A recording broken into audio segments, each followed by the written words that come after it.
कुछ भी हो जाए, सारा सेटिंग हो चुका है, सरकार तो हमारी ही आएगी। भैया जब 11 राउंड की काउंटिंग हो जाती है तो अब 4 राउंड की दिखाते हो, 7 राउंड कहाँ गया? मीडिया वाले बैलेट पेपर तक क्या दिखा रहे थे कि 73 सीटों पे कांग्रेस है, और जैसे ईवीएम खुलता है तो कि 2 दिन पहले से मोदी जी गायब थे, हरियाणा छोड़ चुके थे। अब ये हुआ कहाँ है? तो फैक्ट्री में जलेबी तो बंटी, कहाँ थे आप लोग? खाना चाहिए ना। मोदी की गारंटी इसके पहले भी 14 में चली थी, 15 लाख खाता में आपको मिला। कोई भी निर्णय लेने से पहले मोदी का ससरी जो है ना अटक गई है। इस तरह से धक्का मरवा करके अपने स्पोर्ट से बाहर निकलवा देते, पूरा देश देख रहा है, पूरे सोशल मीडिया। साहब खट्टर साहब के सामने एक उन्हीं के पार्टी का कार्यकर्ता कहता है कि हरियाणा में ये जीतने नहीं जा। मनोहर लाल खट्टर को भी हरियाणा की जनता ने सबक सिखाया है कि मुख्यमंत्री के बाद केंद्र में भेज दिया। लेकिन जो चुनाव प्रचार में जिनको लगा कि हार रहे हैं, अब ये कहाँ खेला हुआ है। जो 1 बजे तक भाजपा का प्रचार कर रहे थे 3 तारीख को, और 2 बजे राहुल गांधी के मंच पे जिन नेताओं ने भी चूक की है, ये आपस में गठजोड़ नहीं हुआ है। तो इस पे पोल की बात कर, वो तो कल तक कांग्रेस का अधिकार था, आज गाना गा रहे हैं भाजपा का। कांग्रेस पार्टी समीक्षा करेगी आने वाले समय में 3 राज्य में चुनाव। मैं बुरी तरह से तो नहीं कह सकते हैं, बुरी तरह से उसको कहा जाता है जो कि 10-5 सीट पे आकर के सिमट जाए। अभी आप देख रहे हो तो अभी जो दिखा रहा है 35 से 37 पे कांग्रेस चल रहा है, और जो भाजपा की जिसकी बात करें 48 पे चल रहे हैं, यानी कि बहुमत से महज 2 सीट आगे है, ज्यादा नहीं है। पूर्ण बहुमत उसको बोलते हैं जो 60+ कम से कम चला जाता। तो ये जो हार और जीत का है, ये सिलसिला राजनीति है, पॉलिटिक्स है, चलता रहता है, लगा रहता है। लेकिन हाँ, समीक्षा की जरूरत है। ये चीज है कि हमारी पार्टी में समीक्षा की जरूरत है कि आखिरकार में चुका हुई है, और कांग्रेस पार्टी समीक्षा करेगी आने वाले समय में। 3 राज्य में चुनाव है, लगातार चुनाव है, यानी महाराष्ट्र में है, झारखंड है, दिल्ली है। तो इसकी समीक्षा होगी, और समीक्षा होने के बाद अच्छे ढंग से किस तरह से वहां के लोकल नेताओं को कन्वर्ट करके और कार्यकर्ता को मिला जुला करके चुनाव लड़ा जाए, जिससे आने वाले समय में हम महाराष्ट्र हो, झारखंड हो या फिर दिल्ली हो, अपने बलबूते या गठबंधन के सहारे हम चुनाव और सत्ता में आ सके। पर वहीं आप लोग नतीजों से पहले सीना ठोक कर कह रहे थे भाई बहुमत से कांग्रेस आएगी। राहुल गांधी ने ये तक कह दिया कि जलेबी से फैक्ट्री में जलेबियां भी बननी चाहिए। क्या कुछ कहना चाहेंगे इस पर? तो फैक्ट्री में जलेबी तो बंटी, कहाँ थे आप लोग? खाना चाहिए ना। बहुत सारे पत्रकार खा करके गए, 11 बजे तक खूब खा कर गए, आप पहुंच गए हैं भाजपा कार्यालय खाने के लिए। कौन खाता है? आप खाते हो क्या फैक्ट्री वाली जलेबी? सारे पत्रकार आकर के खा करके गए, पूरे भर के खाए, पूरे भर के खाए, पूरे भर के खाए, और भर के खा करके गए। आप पहुंच गए, इधर से खा करके उधर गए हैं गैस निकालने के लिए, भाजपा कार्यालय पहुंच चुके हैं। अब आप बताओ, खाते इधर है, गाते उधर है, तो भरोसा तो इनका नहीं है। कल तक जो जिनकी आप बात कर रहे हो, पोल की, एग्जिट पोल की बात कर, वो तो कल तक कांग्रेस का अधिकार था, आज गाना गा रहे हैं भाजपा का।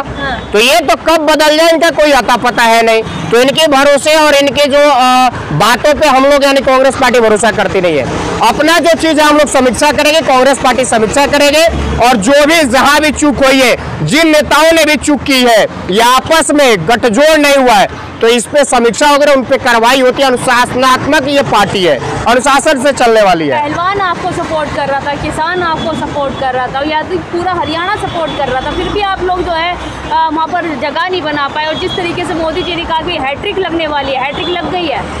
अगर किसान हमारे साथ नहीं होता, नौजवान नहीं होता, तो जो 35-37 सीट आई है वो मध्य प्रदेश और महाराष्ट्र से तो आई नहीं है, वो भी हरियाणा से ही आई है। आज पहलवान दिनेश फोगाट जीत हासिल की है 6200 वोटों से, तो ये उनके साथ है कि कांग्रेस के साथ तभी आई हुई है ना। अगर नहीं होते तो आते कहाँ से? किसान साथ है, नौजवान है, बुजुर्ग है, महिला है, दलित है, पुरुष है, सारे कांग्रेस के साथ है। हाँ, कहीं चूक हुई है, ये मानना, इसमें कोई दो राय नहीं है, इसको डिनाई नहीं कर सकते। वही तो बताइए ना, चूक कहाँ हुई है कांग्रेस? देखिए, ये संगठन का विषय है, और संगठन में जो भी होता है सारा चीज ये मीडिया में नहीं बताया जाता है, न रखा जाता है। तो जो भी चीजें होगी समीक्षा फूट दिख रही थी, जो अंतर कलह थी शैलजा जो मुख्यमंत्री पद को लेकर, कहीं ना कहीं वो दलित वोट जो है वो छिटक कर भाजपा में चला गया। दलित वोट तो लास्ट दिन यानी चुनाव प्रचार के दिन अशोक तंवर के माध्यम से कांग्रेस में आ गया 6% वोट। बिछड़ा कहाँ है? कल तक जो 1 बजे तक भाजपा का प्रचार कर रहे थे 3 तारीख को, और 2 बजे राहुल गांधी के मंच पे होते हैं, सदस्यता लेते हैं अशोक तंवर, तो जाहिर सी बात है कि दलित वोट कांग्रेस की तरफ था। अगर नहीं होता तो अशोक तंवर को पता होता कि भाजपा की सरकार में, तो भाजपा से आते क्यों? लगा ना उनको कि कांग्रेस की सरकार बन रही है, दलित हमारे साथ है, कांग्रेस के साथ है, तो भाई हम भी चले जाए 6-8% वोट लेकर के और आगे। यही बात है कि मोदी जी अगर रैली कहीं भी कर दे, चाहे माहौल पूरा कांग्रेस के पक्ष में जा रहा हो, पर मोदी जी रैली कर दे तो चुनावी माहौल बदल जाता है। 2 दिन पहले गायब थे, 2 दिन पहले से मोदी जी गायब थे, 1 तारीख से गायब हो गए थे, झारखंड चले गए थे। ये चीज आपको पता होना चाहिए कि 2 दिन पहले से मोदी जी गायब थे, हरियाणा छोड़ चुके थे। अब ये हुआ कहाँ है, ये समीक्षा की बातें हैं।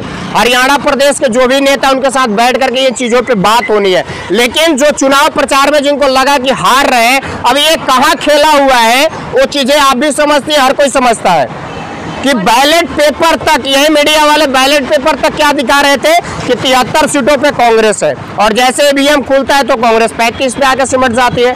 ऐसा क्यों?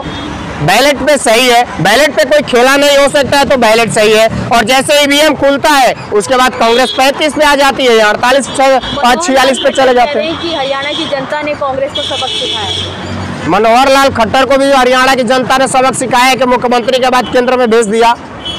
एक मुख्यमंत्री को हटा करके, सत्ताधीन मुख्यमंत्री को हटा करके उनको केंद्र में भेज दिया, जाओ केंद्रीय मंत्री बन करके, मुख्य दर्शक बन करके बैठे रहो, भेज दिया ना।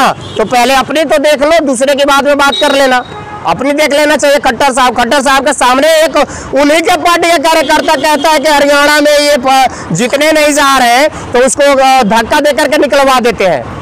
एक पूर्व में मुख्यमंत्री रहे हुए हैं, वर्तमान में केंद्रीय मंत्री है, और किस तरह से एक युवा सच्चाई कहता है, उन्हीं के पार्टी का है, वो कांग्रेस पार्टी का नहीं था, उन्हीं के पार्टी का था, और उसको किस तरह से धक्का मरवा करके अपने स्पोर्ट से बाहर निकलवा देता, पूरा देश देख रहा है, पूरे सोशल मीडिया में ये चीजें वायरल हुई है। तो सोचने वाली बात है, जो अपने पार्टी के कार्यकर्ता की इज्जत नहीं करते वो फिर उस हरियाणा का आम आवाम की क्या करेंगे। तो कांग्रेस ने साजिश रची थी, जो कहते हैं ब्रिजभूषण की पहलवान आंदोलन, जब कांग्रेस की साजिश थी, विनेश फोगाट आपकी कांग्रेस में शामिल हुई, उससे भी कोई फायदा नहीं पहुंचा।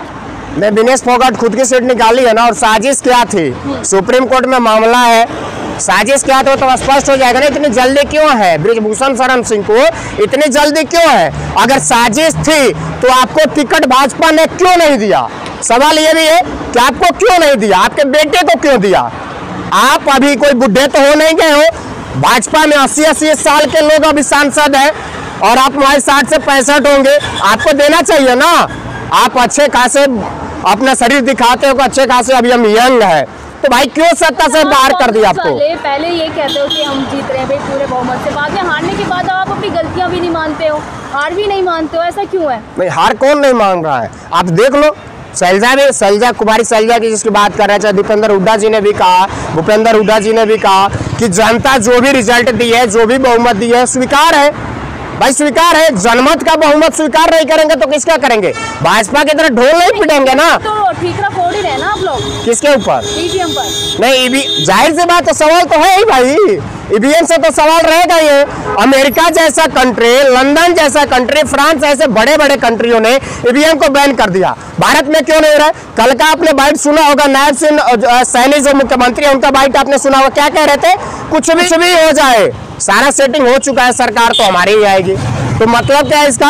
एक वर्तमान मुख्यमंत्री इस तरह की बात कर रहा है, इसका मतलब है कि भाई सेटिंग हो रखा है, 11 राउंड की वोटिंग हो जाती है और इलेक्शन कमीशन दिखाता है कि 4 राउंड की वोटिंग हुई है। सुनो क्यों किया गया, यही चीज लोकसभा में हुआ था, सुनो क्यों कर रहे, जिसकी चिट्ठी जयराम रमेश जी ने इलेक्शन कमीशन को भेजा, ट्वीट भी किया, मीडिया में भी ये चीजें आई, बावजूद आप कहीं ना कहीं संविधान के साथ और जो भी सिस्टम है उसके साथ खिलवाड़ कर रहे हो, ये कतई उचित नहीं है। बाई चांस मान जाओ, अगर एक बार हट गए तो फिर आना भूल जाओगे, क्योंकि जो रास्ते दिखा करके जाते हो ना, कहा गया ना कि बुजुर्गों के रास्ते पे बच्चे चलते हैं।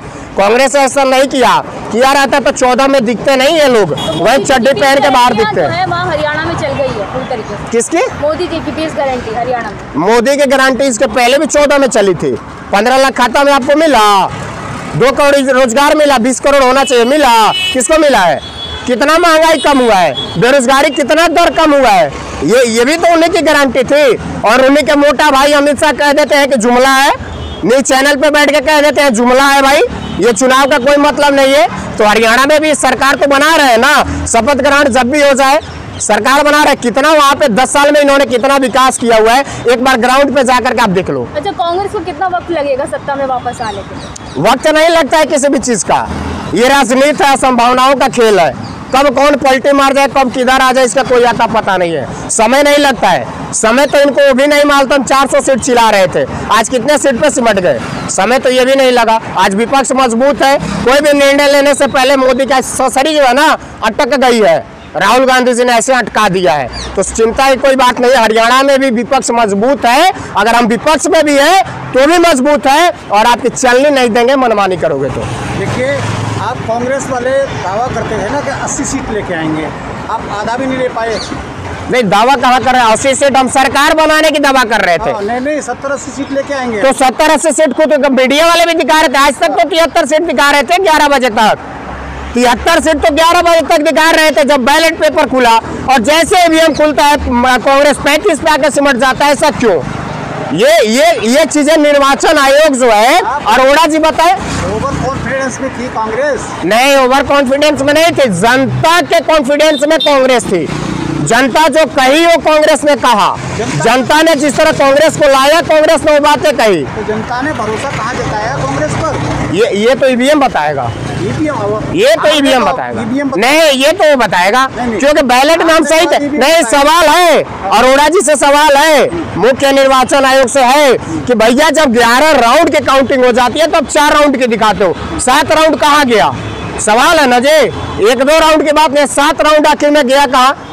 यानी कि ट्रेन दिल्ली से अगर खुली, को अगर मुख्यमंत्री पद के लिए दावेदार बना दे तो क्या पता आप जीत जाते। आप में ही फूटती तो जनता कैसे? नहीं, शैलजा का ही बाइट आपने सुन लेना, शैलजा जी ने आज ही बाइट दिया हुआ है। कांग्रेस विपक्ष में अगर रहती है तो कभी भी मुख्यमंत्री पद के लिए किसी की दावेदारी नहीं करती है, आज से नहीं, इतिहास से रहा है। तो अगर पक्ष में आते तो अपने विचार विमर्श से किसी को दावेदारी बनाते। उठा करके देख लो आप, तेलंगाना या हिमाचल या फिर कर्नाटका, जहां भी बनी है किसी को प्रेजेंट नहीं की है।